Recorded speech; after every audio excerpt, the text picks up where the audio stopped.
All right, let's get some analysis. Omar Samad is a former Afghan diplomat. He joins us live from Washington. Good to have you on the show, sir. Let's call it as it is. 6 provincial capitals to fall since Friday. The Taliban is making some very significant gains. What's your outlook? What's next?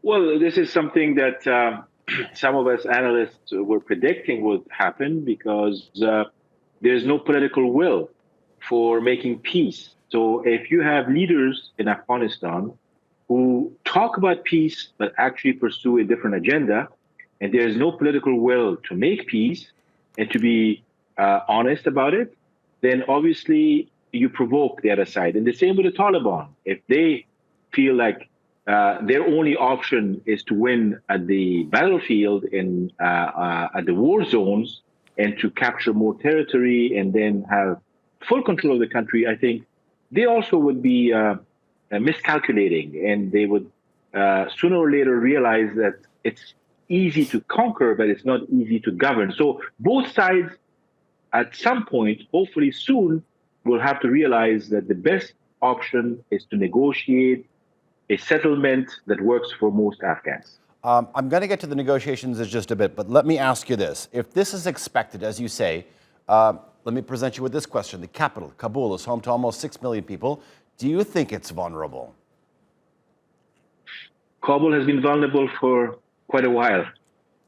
We don't talk about it, but Kabul is somewhat, in at least 3 or 4 sides, is surrounded and besieged by Taliban forces.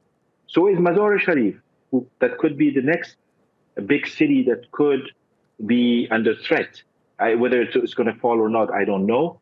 But the Taliban obviously are going to make an attempt at capturing Mazar-i-sharif, which is the biggest hub and biggest city in the north, the same way that they tried for Herat in Kandahar. But U.S. warplanes obviously help the situation. But you can't rely on U.S. warplanes all the time because, as you know, Mr. Biden said that by August 31st, things might change. The U.S. will pull out, and we don't know what kind of assurances will be given thereafter. But that is not a sustainable situation. We need a different kind of solution. Okay, let's get to the negotiations and talk about the intra-Afghan peace talks.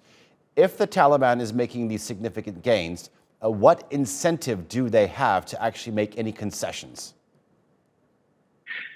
It depends on Taliban strategy. In the next 3 or 4 days, you're going to witness 2 or 3 important meetings in Doha, Qatar. One of them is going to be a Troika Plus, which means the United States, China, Russia, and Pakistan. They are still working on Iran, not sure if Iran will participate. It's going to be important to see what these countries are going to offer, new thinking, a new proposal for an Afghan peace settlement. Then you're going to see regional countries also gather and express their views. There's going to be a delegation from Kabul. There's going to be a delegation from the Taliban. And then you're going to see the special representatives of several of the stakeholders in the Afghan case meet as well. So this is, there's a diplomatic political ball at play. It's very important to make sure that has an objective and an aim that can be reached through a settlement. Otherwise, we're going to see more fighting take place, and more fighting means that these large cities are at risk. All right, and we'll be keeping our eyes on those developments. Omar, good to have you on the show. Thank you very much.